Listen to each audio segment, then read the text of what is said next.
أهلا وسهلا بكم.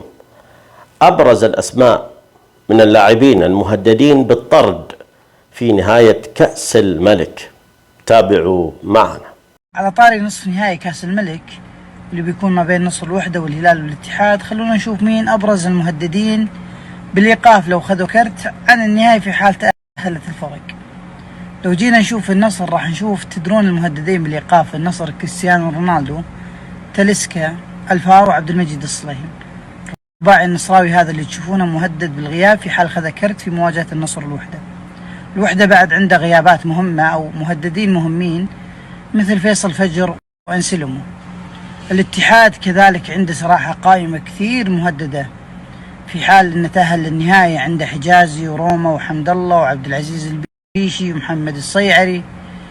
الهلال عنده واحد فقط، الأندية كلها عنده 4 و5، الهلال عنده بس كويلر.